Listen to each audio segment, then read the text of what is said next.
औज़ुबिल्लाहिमिनश्शैतानिर्रजीम बिस्मिल्लाहिर्रहमानिर्रहीम। Dear students, अस्सलाम वालेकुम। उम्मीद है आप सब खैरियत से होंगे।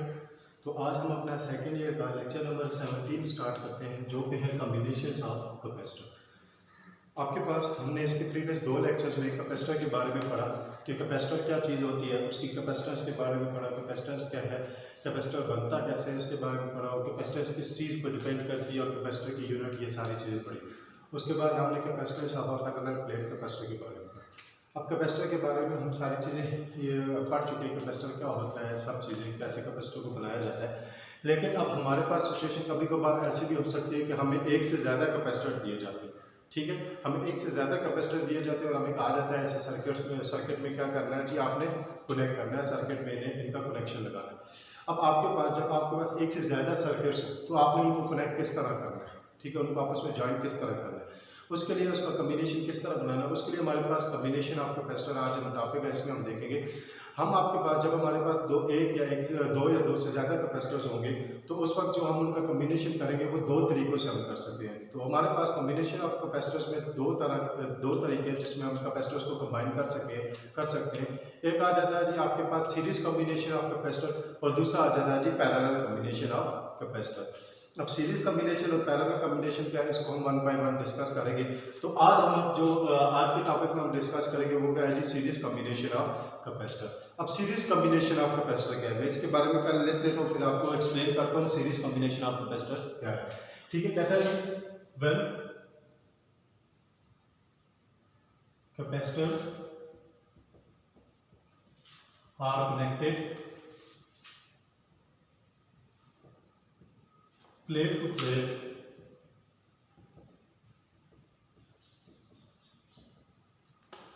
that is right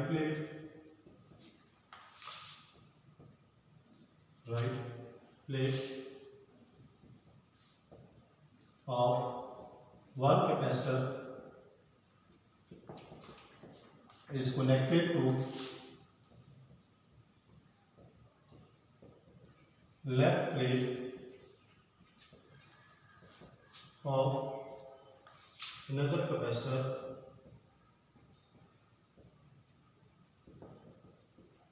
and so on. It is called series combination of capacitor. ठीक है, आपके पास सीरीज कम्बिनेशन ऑफ कैपेसिटर्स क्या होता है जी। हम सीरीज में जब आपके पास कैपेसिटर्स को कनेक्ट करते हैं तो वो क्या है जी, सीरीज कम्बिनेशन में हम किस तरह कनेक्ट करते हैं। कहता है when capacitors are connected plate to plate, that is right plate of one capacitor is connected to left plate of another capacitor and so on, then it is called series combination of capacitor. ठीक है, कि आपके पास जब हम capacitors को plate to plate connect करते हैं, मतलब एक की राइट प्लेट दूसरे की लेफ्ट प्लेट के साथ जब कनेक्ट होती है और इसी तरह नेक्स्ट की राइट प्लेट अगले की लेफ्ट प्लेट के साथ जब कनेक्ट होती है, तो इस तरह आपके पास जो कनेक्शन होता है उसको हम क्या कहते हैं, सीरीज कम्बिनेशन। इसको मैं प्रॉपर्ली अब एक्सप्लेन करता हूँ एक डायग्राम बना। ठीक है, हम कंसीडर करते हैं हमारे पास 3 कैपेसिटर्स हैं, उनको हम सीरीज कम्बिनेशन में क्या करते हैं जी, जॉइन करते हैं। अब आपके पास लेट्स सपोज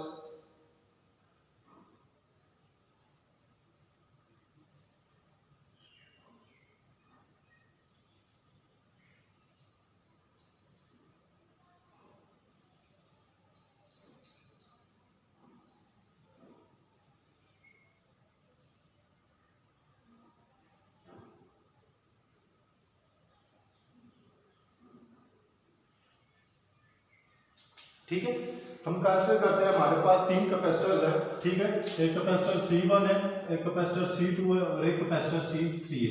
मतलब एक कैपेसिटर है जिसकी कैपेसिटर C1 है, उसको C1 से डिनोट कर रहे हैं, दूसरा कैपेसिटर उसकी कैपेसिटर को C2 से डिनोट कर रहे हैं, तीसरा कैपेसिटर है उसकी कैपेसिटर को C3 से डिनोट कर रहे हैं। अब इन कैपेसिटर्स को हम क्या करते हैं, आपस में ज्वाइन करते हैं। कैसे ज्वाइन करते हैं, अब सीरीज कम्बिनेशन क्या है, कहते हैं सीरीज कम्बिनेशन क्या है, when capacitors are connected plate to plate. ठीक है, जब कैपेसिटर्स आपस में प्लेट टू प्लेट कनेक्ट हो, मतलब एक प्लेट दूसरे की दूसरी प्लेट के साथ, इस तरह when that is right plate of one capacitor is connected to left plate of another capacitor.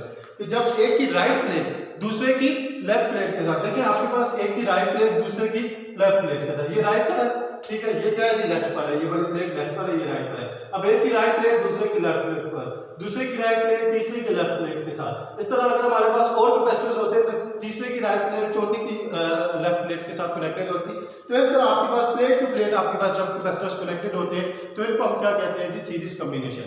Series combination की आप एग्जांपल ले सकते हैं। फॉर एग्जांपल आपके पास बच्चे हैं, ठीक है, एक लाइन में रो में खड़े हुए, अब वो एक दूसरे के हाथ पकड़ लेते हैं, ठीक है। अब आपके पास एक का लेफ्ट हैंड दूसरे के राइट हैंड के साथ, ठीक है, फिर आगे का उसके दूसरे का लेफ्ट हैंड तीसरे के राइट हैंड के साथ, इसी तरह एक का राइट हैंड दूसरे के लेफ्ट हैंड के साथ। इस तरह जब वो हाथों में हाथ डाल के जब इस तरह खड़े होते हैं, ठीक है, तो आपके पास एक तरह का सीरीज कॉम्बिनेशन बन जाता है। सेम इस तरह भी, ठीक है, आपके पास एक की लेफ्ट प्लेट दूसरे की राइट प्लेट के साथ, दूसरे की लेफ्ट तीसरे की राइट प्लेट के साथ। तो इस तरह आपके पास प्लेट टू प्लेट जब आपस में कनेक्टेड होते हैं कैपेसिटर्स, तो उनको हम क्या कहते हैं जी, सीरीज कॉम्बिनेशन ऑफ कैपेसिटर कहते हैं। तो ये क्या है जी, सीरीज कॉम्बिनेशन। सीरीज कॉम्बिनेशन में आपके पास आप कैपेसिटर्स को इस तरह ज्वाइन करते हैं। अब आपके पास हम देखते हैं कि सीरीज कॉम्बिनेशन में आपके पास क्या कुछ होता है। सीरीज कॉम्बिनेशन में क्या चीज चेंज होती है, क्या चीज कांस्टेंट रहती है, कैसे हम कैपेसिटर्स वगैरह फाइंड कर सकते हैं, ये सारी चीजें हम अब देखते हैं, ठीक है। तो इसके लिए हम कंसीडर करते हैं हमारे पास तीन कैपेसिटर जो सीरीज कॉम्बिनेशन में आपस में ज्वाइन है। इसके लिए हम क्या करते हैं, इन तीनों कैपेसिटर्स के अक्रॉस दो पॉइंट्स ले लेते हैं, पॉइंट ए एंड बी, ठीक है। इन दो पॉइंट्स के अक्रॉस हम क्या लगा देते हैं, एक बैटरी लगा देते हैं जिसकी वोल्टेज क्या है जी, बी, ठीक है। इन दोनों पॉइंट्स के अक्रॉस एक बैटरी लगा देते हैं जिसकी वोल्टेज क्या है जी, बी। ये आपके पास इसका नेगेटिव टर्मिनल, ये इसका पॉजिटिव टर्मिनल, ठीक है। अब हमने क्या किया, तीनों कैपेसिटर्स को सीरीज कॉम्बिनेशन में ज्वाइन किया और उनको ज्वाइन करके उन तीनों कैपेसिटर्स की दो पॉइंट्स के अक्रॉस हमने क्या कर दिया जी, एक वोल्टेज सोर्स लगा दिया, ठीक है। अब आपके पास ये वोल्टेज सोर्स लगाया, अब ये क्या करेगा, जैसे वोल्टेज सोर्स आपके पास कैपेसिटर की एक प्लेट को चार्ज करेगा, लेट्स सपोज जैसे ही आपके पास इसकी पास राइट प्लेट को पॉजिटिवली चार्ज करेगा, ठीक है, क्योंकि पॉजिटिव टर्मिनल के साथ है। तो जैसे ही आपके पास लेट्स सपोज C1 कैपेसिटर है, ठीक है, तो इसकी पॉजिटिव एक प्लेट जो उसके लेफ्ट प्लेट है वो चार्ज हो जाती है और उस पर कौन सा चार्ज आ जाता है, पॉजिटिव चार्ज, जो कि आपके पास वोल्टेज आप बैटरी से अप्लाई कर रहे हो। जैसे वो चार्ज होगा, अब आपके पास यहाँ पर एक फिनोमेना होगा जो कि आपने टेंथ में पढ़ा हुआ, ड्यू टू इलेक्ट्रोस्टैटिक इंडक्शन, ठीक है। इलेक्ट्रोस्टैटिक इंडक्शन का फिनोमेना होगा। इलेक्ट्रोस्टैटिक इंडक्शन की फिनोमेना की वजह से अगर इसकी लेफ्ट प्लेट पर पॉजिटिव चार्ज आ रहा है तो इलेक्ट्रोस्टैटिक इंडक्शन की वजह से इसकी राइट प्लेट पर नेगेटिव चार्ज आ जाएगा, ठीक है, इंड्यूस चार्ज, ठीक है। इलेक्ट्रोस्टैटिक इंडक्शन में आप क्या पढ़ते हैं कि आपके पास अगर एक साइड पॉजिटिव है तो दूसरी साइड पर आपके पास नेगेटिव चार्ज इंड्यूस हो जाता है, ठीक है, इंड्यूस चार्ज आ जाएगा तो नेगेटिव चार्ज। अब ये नेगेटिवली चार्ज है तो नेक्स्ट प्लेट आपके पास कैपेसिटर की ये वाली प्लेट क्या हो जाएगी, ये पॉजिटिवली चार्ज हो जाएगी, ठीक है, ड्यू टू इलेक्ट्रोस्टैटिक इंडक्शन। इस तरह ये पॉजिटिवली चार्ज है तो अगली क्या हो जाएगी, नेगेटिवली चार्ज। इस तरह आपके पास सारे कैपेसिटर्स क्या हो जाएंगे, चार्ज हो जाएंगे, सारे के सारे कैपेसिटर्स क्या हो जाएंगे, चार्ज हो जाएंगे। इस तरह आपके पास कैपेसिटर्स तीनों कैपेसिटर्स पर क्या आ जाएगा, चार्ज आ जाएगा और किस फिनोमेना के तहत, ड्यू टू इलेक्ट्रोस्टैटिक इंडक्शन के तहत, ठीक है। इलेक्ट्रोस्टैटिक इंडक्शन की वजह से तीनों प्लेट्स पर, तीनों कैपेसिटर्स पर क्या आ जाएगा, चार्ज आ जाएगा। तीनों की लेफ्ट प्लेट्स क्या हो जाएंगी, पॉजिटिव चार्ज, और तीनों की राइट प्लेट्स क्या हो जाएगी, नेगेटिवली चार्ज हो जाएगी। इस तरह आपके पास कैपेसिटर्स पर चार्ज आ जाएगा, ठीक है। हमने क्या किया, तीन कैपेसिटर्स दिए, उन तीन कैपेसिटर्स को दो टर्मिनल के क्रॉस कनेक्ट करके उन दोनों टर्मिनल के क्रॉस हमने क्या लगा दिया, एक बैटरी लगा दी जिसकी वोल्टेज क्या है, V है। अब हमने उनको चार्ज करना शुरू किया, जैसे ही एक प्लेट पॉजिटिव चार्ज हुई है कैपेसिटर की तो ड्यू टू इलेक्ट्रोस्टैटिक इंडक्शन आपके पास दूसरी प्लेट क्या होगी, नेगेटिव चार्ज। इसी तरह आपके पास सारे कैपेसिटर्स पर due to electrostatic induction charges आ जाते हैं, पॉजिटिव नेगेटिव। एक प्लेट पॉजिटिव हो जाती है, दूसरी प्लेट इलेक्ट्रोस्टैटिक इंडक्शन की वजह से नेगेटिवली चार्ज हो जाती है। अब चूंकि आपके पास सीरीज कॉम्बिनेशन में जो आपके पास कैपेसिटर्स है, ठीक है, जो कैपेसिटर्स है वो आपके पास इलेक्ट्रोस्टैटिक इंडक्शन की वजह से क्या हो रहे हैं, चार्ज हो रहे हैं। तो आपके पास इलेक्ट्रोस्टैटिक इंडक्शन में आपको पता है कि हर जो चार्ज होता है वो आपके पास इक्वली चार्ज होता है। अगर जितना चार्ज एक प्लेट पर आएगा उतना ही ड्यू टू इलेक्ट्रोस्टैटिक इंडक्शन दूसरी प्लेट पर भी उतना ही चार्ज आएगा, जितना चार्ज आएगा उतना ड्यू टू इलेक्ट्रोस्टैटिक इंडक्शन इस प्लेट पर भी उतना ही चार्ज आएगा। तो आपके पास इलेक्ट्रोस्टैटिक इंडक्शन की वजह से जो चार्ज आएगा आपके पास तीनों कैपेसिटर पर वो क्या रहेगा, सेम रहेगा। चार्ज क्या रहेगा, तीनों कैपेसिटर्स पर सेम रहेगा। अब हम ट्रांसफर करते हैं, लेट्स सपोज हमारे पास पहले कैपेसिटर का चार्ज क्या है जी, Q1, दूसरे का कितना है जी, Q2, तीसरे का कितना है, Q3। तो आपके पास इन सबको किसके इक्वल ले सकते हैं, Q के इक्वल ले सकते हैं। क्यों, क्योंकि आपके पास सबका चार्ज क्या रहेगा, सेम रहेगा। तीनों पर चार्ज जो होगा वो क्या होगा, इक्वल होगा। तो Q1 is equal to Q2 is equal to Q3 is equal to Q। लेकिन आपके पास वोल्टेज क्या होगी, डिवाइड होगी। क्यों, क्योंकि आपके पास हर कैपेसिटर के अक्रॉस वोल्टेज ड्रॉप डिफरेंट होगा, हर कैपेसिटर के अक्रॉस वोल्टेज ड्रॉप क्या होगा, डिफरेंट होगा। इसलिए हम आपके पास क्या लेते हैं, लेट्स सपोज पहले आपके पास कैपेसिटर की वोल्टेज V1 है, दूसरे की वोल्टेज V2 है, तीसरे की वोल्टेज V3 है। तो वोल्टेज क्या होगी, हर एक के क्लास जो वोल्टेज ड्रॉप होगा वो क्या होगा, सेम होगा। तो इस तरह आपके पास जो टोटल वोल्टेज होगी वो किसकी इक्वल होगी, वो टोटल वोल्टेज इक्वल हो जाएगी V is equal to V1 plus V2 plus V3, इसको इक्वेशन नंबर 1 कहते हैं। टोटल वोल्टेज कितनी हो जाएगी? V is equal to V1 plus V2 plus V3।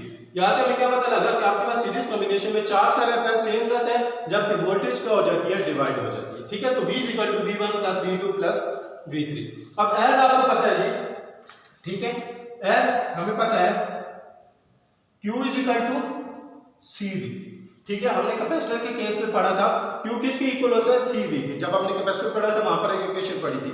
यहां से हम V की वैल्यू निकाल देते हैं, तो V किसके इक्वल हो जाएगा? V इक्वल हो जाएगा, C यहां पर डिवाइड हो रहा है, दूसरी तरफ जाके क्या हो जाएगा? मल्टीप्लाई हो रहा है, दूसरी तरफ जाके क्या हो जाएगा? डिवाइड। तो V is equal to Q by C हो जाएगा। V किसके इक्वल हो गया? Q बाय C के इक्वल होगा। अब आपके पास हम क्या करते हैं, तो V1 किसके इक्वल हो जाएगा? हर एक वोल्टेज के अलग अलग आप निकाल लें। V1 किसके इक्वल हो जाएगा? V1 हो जाएगा Q बाय C1। V2 किसके इक्वल हो जाएगा? V2 हो जाएगा Q बाय C2। और V3 किसके इक्वल हो जाएगा? V3 हो जाएगा Q बाय C3। हर एक के अलग अलग हमने वोल्टेज लिख दी। V1 किसके इक्वल हो जाएगा? Q by C1, V2 Q by C2, V3 Q by C3। अब अगर आप देखें तो Q के साथ 1 2 3 नहीं लिखा, क्यों? क्योंकि चार्ज क्या था? सब पर सेम था, इसलिए Q के साथ कोई हमने 1 2 3 लिखा, सिंपली Q लिखा, चार्ज सेम है। जब कैपेसिटर सारे अलग है तो इसलिए C1 C2 C3। अब ये सब वैल्यूज किधर पुट करो? क्वेश्चन नंबर 1 में। तो क्वेश्चन 1 क्या हो जाएगी? Question 1 implies V is equal to V1 कितना हो जाएगा? Q by C1 plus V2 कितना हो जाएगा? Q by C2 plus V3 कितना हो जाएगा? Q by C3। ठीक है, यही हो जाएगा। अब आपके पास इन सब में देखो तो क्या कॉमन आता है? Q कॉमन आ रहा है, तो इसको हम लिख सकते हैं 1 by C1 plus 1 by C2 plus 1 by C3। ठीक है, इसको इक्वेशन नंबर 2 कहते हैं। अब आपके पास ये आ गया हमारे पास इक्वेशन। अब आपके पास ये वोल्टेज कौन सी? ये इक्विवेलेंट वोल्टेज है। ठीक है, जो आपने अप्लाई किया है, टोटल वोल्टेज जो आपने अप्लाई किया है। अब हम क्या करते हैं? अब हम तीनों कैपेसिटर्स को हटाकर इनकी जगह क्या लगा देते हैं? एक बड़ा कैपेसिटर लगा देते हैं, जो आपके पास इन सब की क्या होगा? इक्विवेलेंट होगा। ठीक है, अब हम इन तीनों कैपेसिटर की जगह एक इक्विवेलेंट कैपेसिटर लगा देते हैं। इक्विवेलेंट कैपेसिटर क्या मतलब? जिसकी कैपेसिटर्स क्या होगी? तीनों कैपेसिटर्स के बराबर होगी, इक्विवेलेंट कैपेसिटर्स। ठीक है, इक्विवेलेंट कैपेसिटर का क्या मतलब? कि आपके पास जो इन तीनों की क्या होगा? बराबर होगा। तो जब आप इक्विवेलेंट कैपेसिटर लगाएंगे तो आपके पास उसकी आपके पास जो वोल्टेज होगी वो किसके इक्वल हो जाएगी? V is equal to Q by C। ठीक है, आपके पास हम क्या करते हैं? इन तीनों कैपेसिटर्स को हटा के इनकी जगह एक इक्विवेलेंट कैपेसिटर लगा देते हैं, जिसका इफेक्ट इन तीनों कैपेसिटर्स के बराबर होगा। ठीक है, तो आपके पास वो किसके इक्वल हो जाएगा? V is equal to Q by C। Clear हो गया? V is equal to Q by C। अब ये वैल्यू किधर पुट करते हैं? क्वेश्चन नंबर 2 में। तो क्वेश्चन 2 क्या हो जाएगी? क्वेश्चन 2 इंप्लाइज VE की जगह क्या आ जाएगा? Q by CE। तो Q by CE is equal to Q आ जाएगा into 1 by C1 plus 1 by C2 plus 1 by C3। ठीक है, Q और Q आपस में क्या हो जाएगा? कट जाएगा। तो 1 by CE is equal to 1 by C1 plus 1 by C2 plus 1 by C3। ये आपके पास क्या आ गई? ये आपके पास सीरीज कॉम्बिनेशन में हमारे पास इक्विवेलेंट कैपेसिटर्स आ गई। इस सीरीज कॉम्बिनेशन में हमारे पास इक्विवेलेंट कैपेसिटर्स किसके इक्वल होती है? जितने भी कैपेसिटर्स हैं, लेट्स सपोज यहां पर 3 थे, तो 1 by C1 plus 1 by C2 plus 1 by C3 आ गया। ठीक है, ये तो 3 कैपेसिटर थे। अगर 3 से ज्यादा कैपेसिटर होते तो 1 by C4 plus 1 by C5 up to so on 1 by Cn तक जाता। ठीक है, तो ये आपके पास क्या आ गई? सीरीज कॉम्बिनेशन की इक्विवेलेंट कैपेसिटर्स आ गई। अब ये इक्वेशन क्या शो करती है? ये इक्वेशन ये शो करती है in series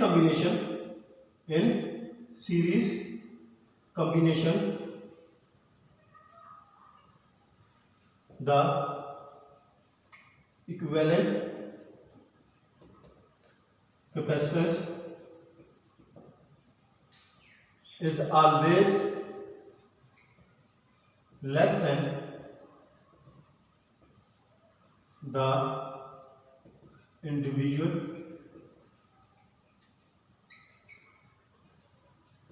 capacitance in circuit. ठीक है, ये आपके पास इक्वेशन क्या शो करती है? ये इक्वेशन ये बताती है कि सीरीज कॉम्बिनेशन में जो आपके पास इक्विवेलेंट कैपेसिटेंस होगी वो हमेशा क्या होगी? वो हमेशा लेस होगी। किससे? किसी भी एक इंडिविजुअल से। जो सीरीज कॉम्बिनेशन होगी उसमें आपके पास जो इक्विवेलेंट कैपेसिटेंस होगी वो हमेशा लेस होगी। किससे? किसी भी इंडिविजुअल कैपेसिटेंस है, किसी भी इंडिविजुअल कैपेसिटेंस से हमेशा वो लेस होगी, थोड़ी होगी, छोटी होगी। कैसे देखो आपके पास फॉर एग्जांपल मैं आपको यहां से समझा देता हूं। लेट्स सपोज,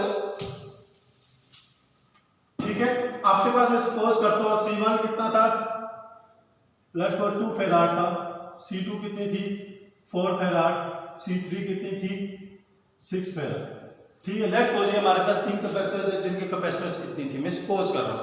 ठीक है, आपको ये एक्सप्लेन करने के लिए कि कैसे इक्विवेलेंट कैपेसिटेंस हमेशा इंडिविजुअल से कम होगी। अब इनकी जो इक्विवेलेंट कैपेसिटेंस होगी वो किसकी इक्वल हो जाएगी, C1 plus C2 plus C3। तो equivalent capacitance is equal to 2 plus 4 plus 6, तो ये आपके पास क्या आ जाएगी 12 फैराड। ठीक है, इक्विवेलेंट कैपेसिटेंस कितनी होगी 12 फैराड आ गई और C1 C2 C3 आपको दे दिया गया। अब आपके पास अगर आप इसको कंपेयर करते हो, लेट्स सपोज मैं 1/CE को कंपेयर कर रहा हूं किससे, 1/C1 से, तो आपके पास 1/CE कितनी है 12 और 1/C1 कितना है जी आपके पास 2। अब 1/12 ज्यादा है 1/2 ज्यादा है, 1/2 ज्यादा है। क्यों? क्योंकि जिसका डिनोमिनेटर जितना छोटा होगा वैल्यू उतनी क्या आएगी, बड़ी आएगी। अब इसका डिनोमिनेटर क्या है, छोटा है, ये वैल्यू बड़ी आएगी, ये वैल्यू क्या आएगी, छोटी आएगी। इसका मतलब है आपके पास इक्विवेलेंट कैपेसिटेंस हमेशा क्या होगी, लेस होगी, किससे, किसी भी इंडिविजुअल से। अब यही आप कंपैरिजन किसी और से कर लो, लेट्स मैं 1/CE की मैं कंपैरिजन करता हूं 1/C2 से। ठीक है, तो 1/CE कितना है जी आपके पास 12 और 1/C2 कितना है जी 4। ठीक है, अब 1/4 ज्यादा है 1/12 ज्यादा है, 1/4 ज्यादा है ना। ठीक है, इसका डिनोमिनेटर भी छोटा है इसके मुकाबले में, तो आपके पास ये भी क्या होगी, इससे लेस होगी।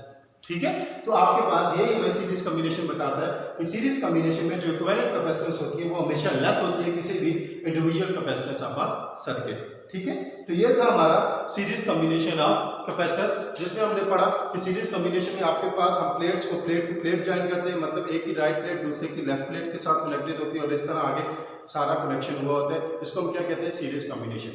सीरीज कॉम्बिनेशन में हमारे पास चार्ज क्या रहता है, सेम रहता है, जबकि वोल्टेज क्या हो जाती है, डिवाइड हो जाती है।